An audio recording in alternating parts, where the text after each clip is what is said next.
So you might be in this weird situation where for some reason your iPhone is stuck on airplane mode. So no matter what you're doing, you're just going to be stuck on airplane mode and you can't seem to way to get out of it. The number one thing that I'd recommend doing here, and one of the easiest ways to go and fix it, is by going through and making sure that your particular airplane mode option isn't just randomly just stuck or enabled inside of your settings. So go inside of your settings application like this, and you want to go and just basically see if you can toggle the airplane mode option off inside of your settings. If you're still not able to do that within settings, so just click this off. If you should be able to come off airplane mode. But if for some reason you're still on airplane mode, I'd recommend restarting your iPhone.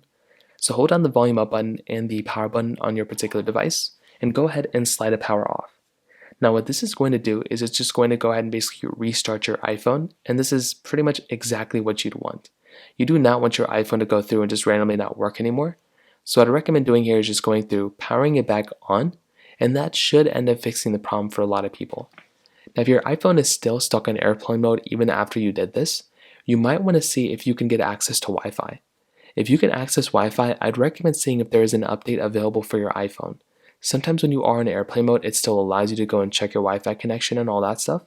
So what you can do here is while you're on here, if you're on airplane mode, check Wi-Fi, and what you want to do there, so if you're able to go on Wi-Fi and turn this back on, I'd recommend going through, and as you can see, I'm still in airplane mode and still on Wi-Fi. I'd recommend going down into your general settings, clicking on software update, and pretty much just going through and software updating your iPhone.